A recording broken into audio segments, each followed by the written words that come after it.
Lewis Hamilton returns to Mercedes after the Austrian Grand Prix. If you want to know the shocking reason behind his dismissal, stay until the end of the video.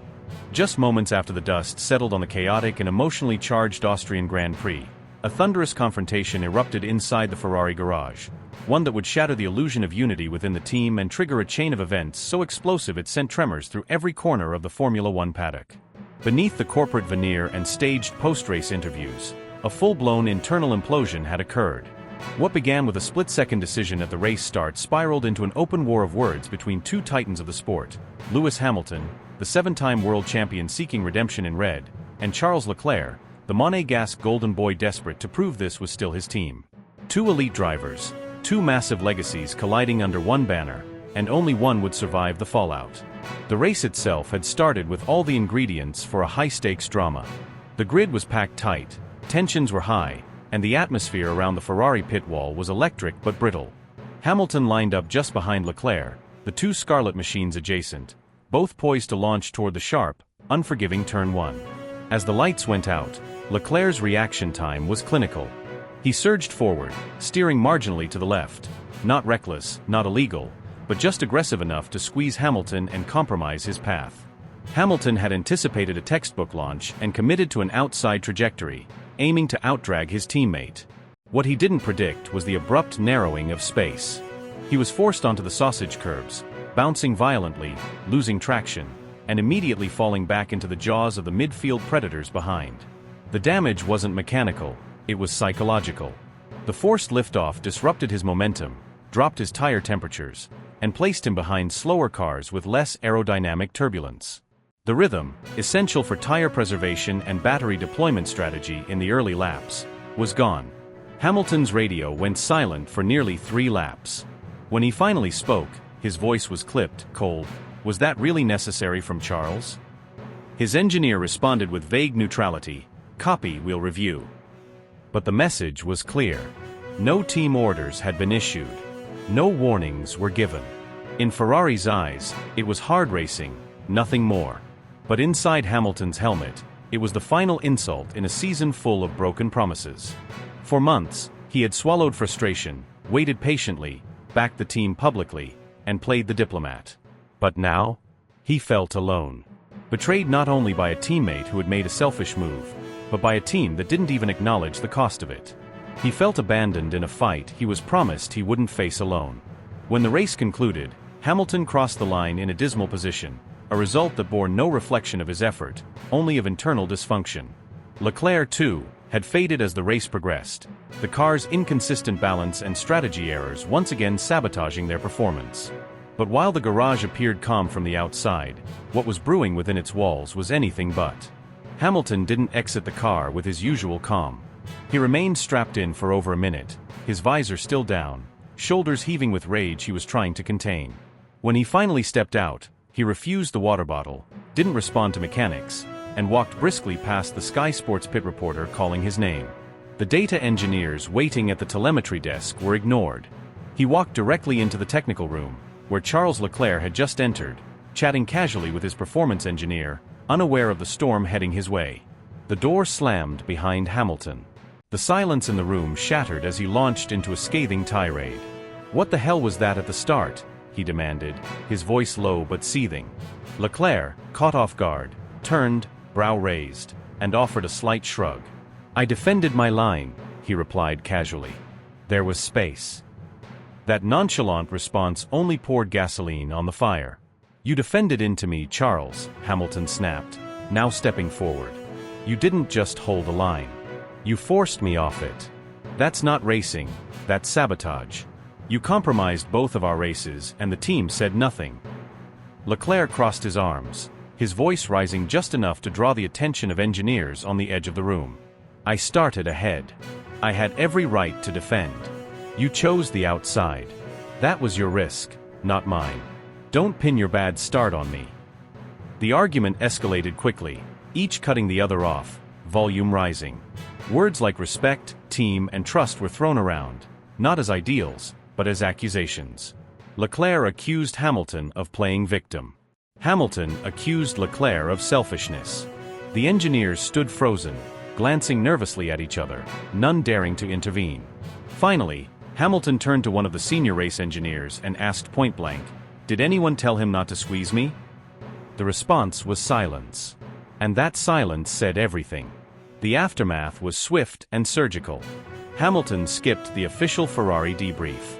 Instead, he held a one-on-one with Frédéric Vasseur behind closed doors.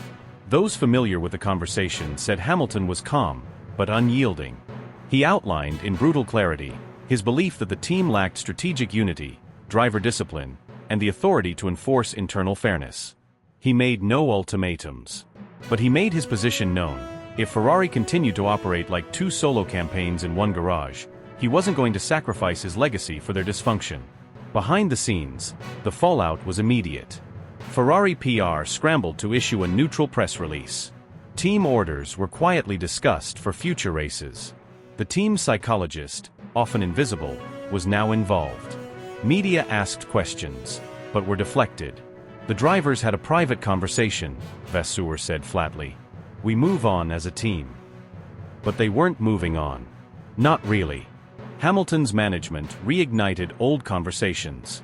A series of encrypted messages were exchanged with senior figures at Mercedes. The bridge had never fully burned. And Mercedes, watching the storm unfold from a distance, didn't hesitate to respond. Even as the headlines remained quiet, the foundations for an unimaginable shift were being laid. What started as a Ferrari power struggle was morphing into a resurrection of the most successful driver-team partnership in F1 history. Inside Ferrari, the mood turned defensive. Leclerc felt isolated, misunderstood. Engineers began choosing sides quietly, some still loyal to Charles, others gravitating toward Lewis' professionalism.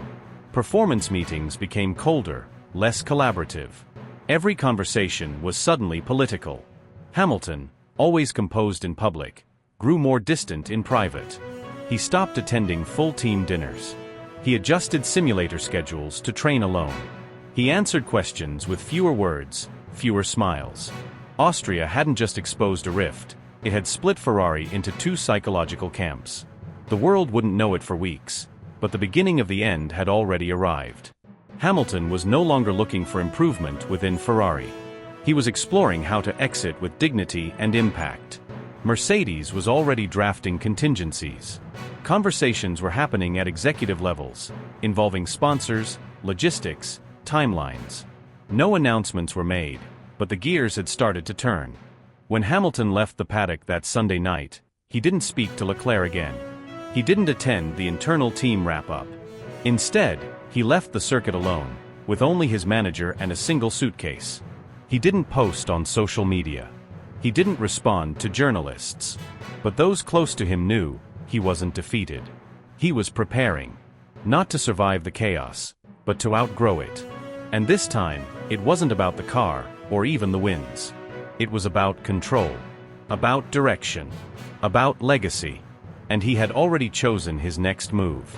The atmosphere inside the Ferrari motorhome was already brittle by the time Hamilton walked in, still wearing the intensity of the race on his face like a second helmet.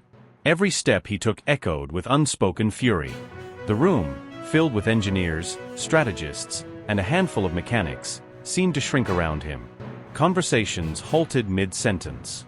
Eyes darted between the two corners of the space, one where Charles Leclerc sat with his race suit peeled down to his waist, sipping water like nothing had happened, and the other now dominated by Lewis Hamilton's looming presence. There was no need for preamble. No formalities. No diplomacy. "You want to explain what that was at turn 1? Hamilton asked, his voice razor-sharp but low, the kind of tone that said everything louder than shouting ever could. He didn't flinch. He didn't blink. Leclerc looked up slowly, cool, composed, borderline smug. He raised one eyebrow, shrugged slightly. "I defended," he said simply, his voice clipped. "You had space." Hamilton's nostrils flared. One step forward, his posture like a coiled spring. "You didn't defend," he snapped. "You forced me out. You left zero room. And the team? Not a word. Not a single note over the radio. Nothing. What are we doing here?" Leclerc's face changed. The smirk vanished. He leaned forward in his chair, placing the water bottle on the table with a sharp clack. "You're not number one here, Lewis," he said, each word deliberate. We're not building around you. We're racing. You think every driver's supposed to move aside because you show up with a legacy? If you can't handle pressure in the first corner, maybe you're the one who needs to rethink where you belong. The tension exploded like a flame to dry fuel. You shoved me off the track like I didn't exist. Hamilton roared now, his voice echoing off the carbon walls of the motorhome. That wasn't defending. That was ego. That was a stunt. You gambled with both our races to prove a point. You risked everything for what? A statement? To send a message. Leclerc stood now, matching Hamilton's height, the distance between them rapidly disappearing. His jaw was tight, his fists balled loosely by his sides. I'm not here to be your understudy, he snapped back. I've carried this team through disasters, while you were still thinking about red. I didn't sign up to be a sidekick in the final chapter of your career. You want a tribute act? Go back to Mercedes. Staff began to intervene, race engineers, PR liaisons, even a few pit crew members trying to insert bodies between the two drivers. Hands reached out, voices murmured things like calm down, and let's talk this through. It didn't matter. Hamilton pushed forward, his voice now trembling with a mix of fury and disbelief. You think this is about ego? I came here to win. I came here to bring Ferrari back to the top. And I need teammates, not people who treat me like I'm a threat just for being in the same car. He turned to the group of personnel now awkwardly standing nearby. And where was the pit wall when this happened? Where were the instructions? Where was the accountability? Leclerc fired back before anyone could speak. You don't speak for Ferrari, he growled. You're a part of this team. That's it. You don't run it. You don't command it. And if you think everything is about you, then maybe you're in the wrong paddock. At that moment, Fred Vasseur finally entered the room, drawn by the noise, clearly briefed mid-sprint by a shaken team member. His eyes scanned the chaos, taking in the sheer volume of anger and distrust in the room. Enough, he said, voice sharp, eyes wide. Both of you. Enough. But neither driver moved. Hamilton glared at Leclerc. If we're fighting each other harder than we're fighting our rivals, then we're already beaten. And the worst part? You're okay with that. You're okay with losing as long as I don't win. Leclerc snapped. I'm not afraid of losing to you. I'm afraid of being invisible in my own team. That's what you bring with you, noise, drama, cameras. I'm here to drive. You're here to rewrite a story. The silence that followed wasn't peaceful. It was loaded. Everyone in the room felt it, that this wasn't just a bad day between teammates. This was a fracture that couldn't be easily taped over with press statements or post-race hugs. This wasn't two drivers having a disagreement. This was two philosophies colliding. Hamilton, finally turning away, muttered more to himself than to anyone else. I didn't leave Mercedes for this. And yet he had. Leclerc stood motionless, breathing heavily, fists still clenched. Vasseur looked between the two of them, the expression on his face unreadable. He didn't speak again. Perhaps because he understood that anything he said now would only be lost in the debris. Somewhere down the hall, the soft whir of media camera crews packing up filled the silence. Outside, fans were chanting drivers' names, some Hamilton, some Leclerc, but none of them knew that inside this room, Ferrari's future was hanging by a thread.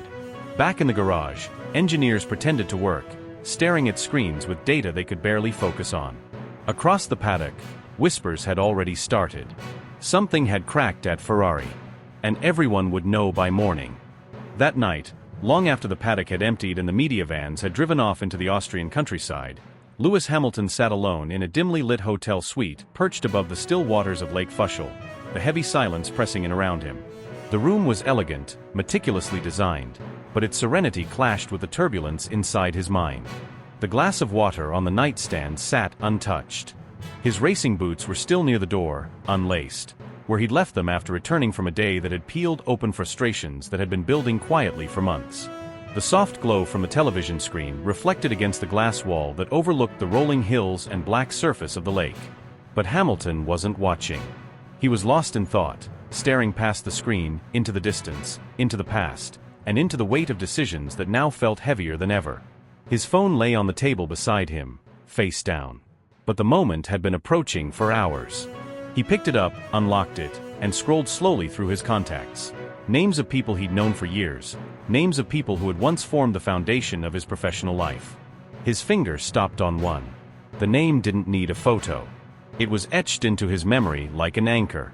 Toto Wolff. He hesitated. Not out of doubt, but out of the gravity of what he was about to do. It had been over a year since he left Mercedes. A decision made with ambition, with hope, with a desire to find something new. Something purer.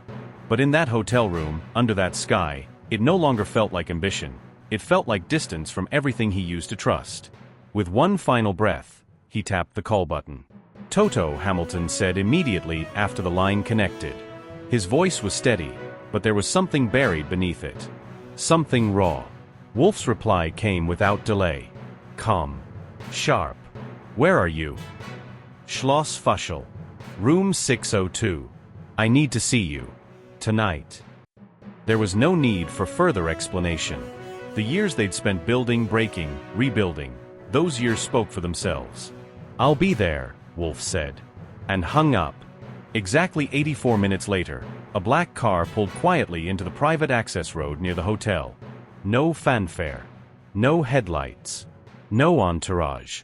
Just one man in a black overcoat, stepping into the lobby with the same presence that had once commanded the entire Mercedes garage. The receptionist didn't need to ask who he was. A key had already been prepared. No questions. No signatures. When he reached the suite, Hamilton opened the door himself. There were no handshakes. No formalities. Just a brief moment of eye contact between two men who had shared everything, from late-night strategy meetings to champagne-drenched celebrations, to quiet conversations after painful defeats. And now this. They sat by the large window that overlooked the lake. Outside, the moonlight broke gently over the water. Inside, the air was thick with history. Wolff spoke first. I saw the footage. I knew you wouldn't let that go. Hamilton turned slightly in his chair. He looked worn, not just physically, but emotionally. The weight of recent weeks had taken a toll. It's not just today, he said, his tone quiet but deliberate. It's all of it. The silence. The indecision. The politics. I didn't come to Ferrari to babysit egos. I came to fight. To lead. But I can't lead when I'm being asked to stay silent. When I'm told to accept decisions that don't make sense. When I'm punished for being the one who speaks up. Wolff listened, nodding slowly, eyes locked on Hamilton. I've been watching from the outside. You were never meant to be quiet. You were never meant to be handled. That's not who you are. Hamilton leaned forward, resting his elbows on his knees. I thought it would be different. New challenge, new legacy. But it's like walking on eggshells. Every move is political. Every race is a compromise. They don't want a leader, they want someone who fits the image. But I'm not here for the image. I'm here to win. And the worst part? I'm not even angry anymore. I'm just tired. Wolff remained silent for a long beat, letting that land. You always had the fire, Lewis. But you also had the balance. You knew when to push and when to wait. At Mercedes, even in the darkest moments, you always knew exactly where you stood. That line never moved. Hamilton's eyes dropped to the floor, his voice almost a whisper. I should have never left. Wolff didn't jump to comfort him. He didn't sugarcoat it. He respected Lewis too much to do that. Instead, he said something heavier. Maybe not. But maybe you had to. Maybe this journey, this entire season of doubt, it's what shows you what actually matters. Sometimes it's the wrong road that makes the destination clearer. Hamilton looked back up. Do you miss it? He asked suddenly. Us. The fight. The nights spent chasing milliseconds. Wolff exhaled through his nose. Every single day. There's never been another partnership like ours. It wasn't just results, it was trust. It was knowing you'd squeeze every last drop from the car because you knew we'd given you everything we had. That kind of synergy doesn't come twice. They sat there in silence for several minutes. Just the sound of the lake lapping quietly at the shore beyond the glass, and the low hum of the heater in the corner. Neither man looked at his phone. Neither glanced at the time.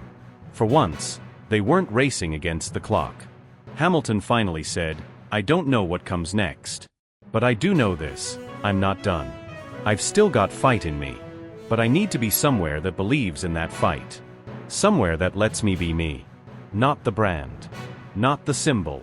Just the racer. Wolff smiled faintly. Then find your way back. You always had a home here. That hasn't changed. Hamilton didn't reply right away. But his expression had softened. There was something in his eyes, a flicker of the young man who had once defied odds, broken records, and redefined what it meant to be a Formula One champion. They didn't make any decisions that night. No contracts were discussed. No promises made.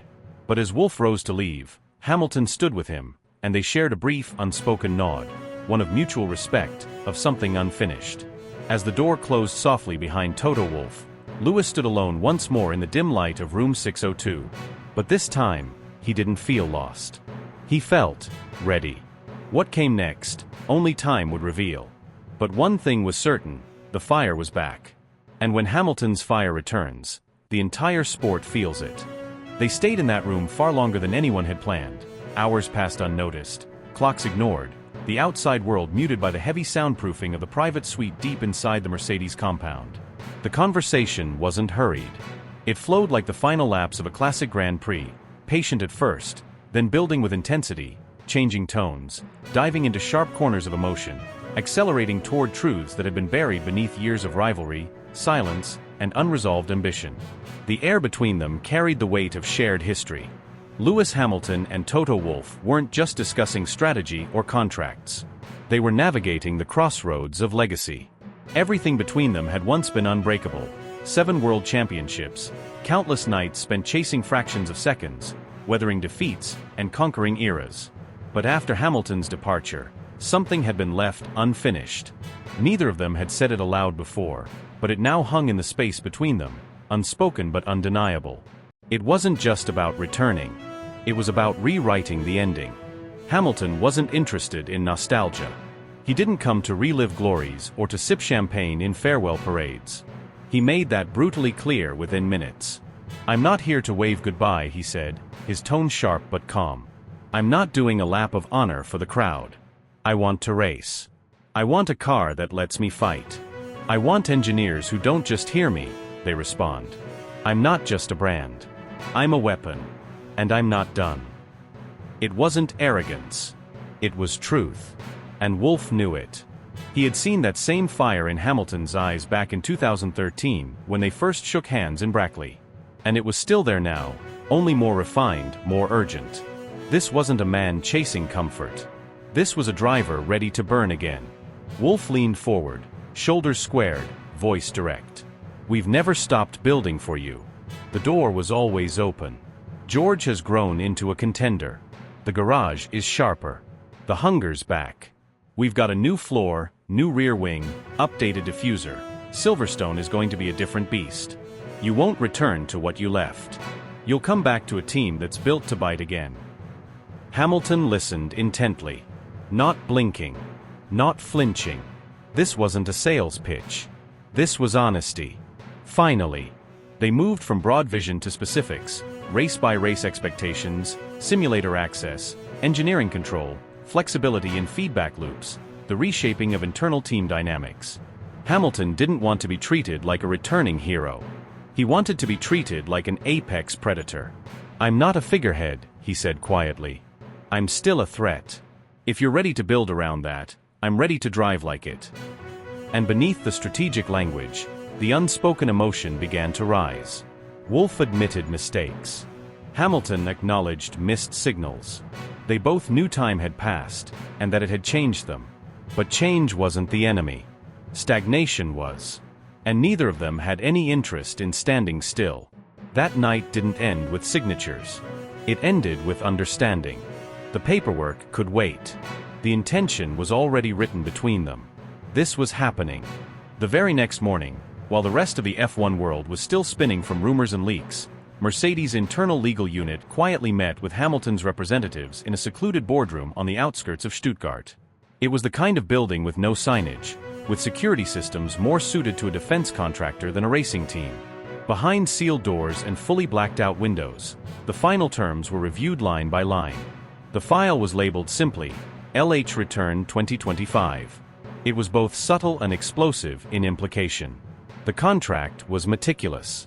A 2-year deal with performance-linked extensions, complete integration with the aero department, mandatory weekly debriefs with senior engineers, open channel access to simulator data, and full driver strategy input beginning from his very first race weekend.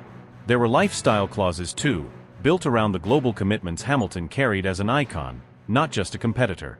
But above all, the contract was built for war. Every clause screamed intent. No distractions. No politics. Just racing. Relentless, unapologetic racing. The original plan was for the official announcement to come mid-July, with a formal signing on July 15th. But the momentum shifted faster than expected. Hamilton pushed for something bold, something immediate. He didn't want a drawn-out reveal. He wanted to suit up. Now. The calendar showed one more Grand Prix before Silverstone, the Austrian Grand Prix, and the decision was made, Lewis would step back into silver not weeks from now, but in just days. It was chaos behind the scenes. Quiet chaos.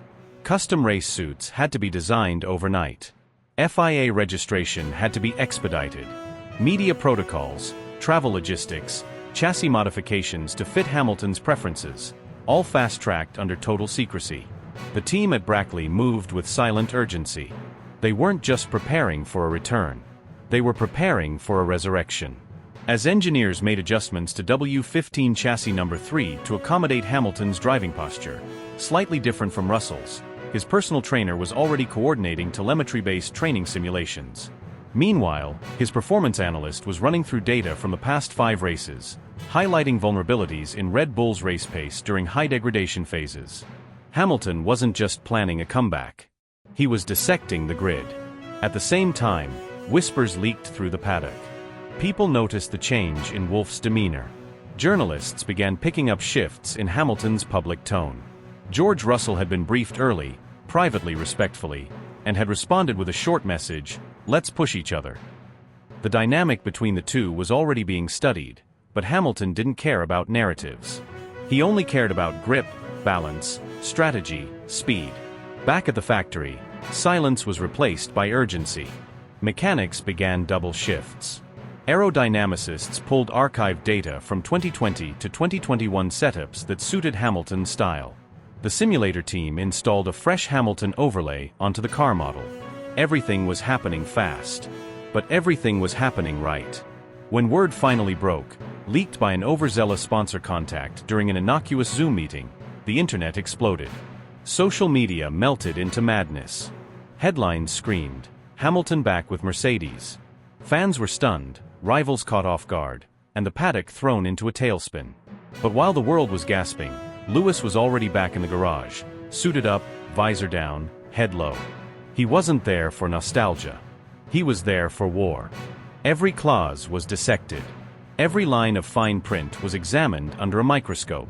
It wasn't just a contract, it was a blueprint for absolute control, an architecture designed to reflect not a standard driver-team relationship, but a partnership built on mutual ambition and hard-earned respect. Hamilton didn't want promises whispered behind closed doors. He wanted everything written, signed, sealed. No gray zones. No vague assurances. He knew better now.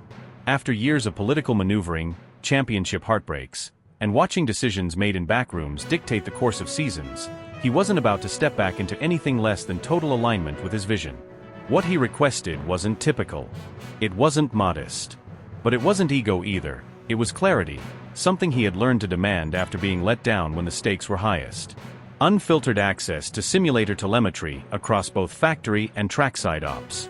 The ability to bypass communication bottlenecks and speak directly to powertrain engineers and aerodynamicists. A dedicated race strategist, his own, not shared, who answered to him and him alone. Voting power, if not formally, then effectively, in decisions about car direction, upgrades, development priorities. Mercedes said yes to everything. Not out of desperation, but recognition. They knew what he brought. And they knew what they had lost when he left. The legal teams moved swiftly but discreetly. Code names were used in internal emails. Any physical documents were printed, signed, and then scanned into encrypted servers. The deal didn't exist on paper in any conventional system. The calendar said they were still in discussions. The press speculated that Ferrari was preparing a final offer. What no one knew, not journalists, not rival teams, not even some of Mercedes' own senior staff, was that the decision had already been made. The real turning point, however, wasn't legal or strategic. It was emotional. Personal. It happened in a quiet, dimly lit meeting room on the upper floor of the Mercedes HQ in Brackley. The walls were decorated with photographs of championships past: 2014, 2015, 2017, 2020. Hamilton stared at those photos for a long moment before Wolff entered. No lawyers. No assistants. Just the two of them. There was no need for preamble. They'd both been in enough of these conversations to know that the words that mattered weren't going to be the first ones spoken. So they sat. In silence. Until Wolff reached into a drawer and slid something small and heavy across the polished wooden table. A matte black box. Simple. Clean. Unmarked. Hamilton opened it carefully, not sure what to expect. Inside, cushioned in velvet, was his steering wheel. Not a replica. Not a trophy. The actual one. The one from 2020. The one his hands had gripped as he tore through Istanbul in the rain. The one he used as he crossed the finish line in Bahrain, in Silverstone, in Spain. The one from his 7th world title. The one that had once been an extension of his will, an artifact of greatness. "We kept it," Toto said, his voice quiet, almost reverent. "Just in case this day came."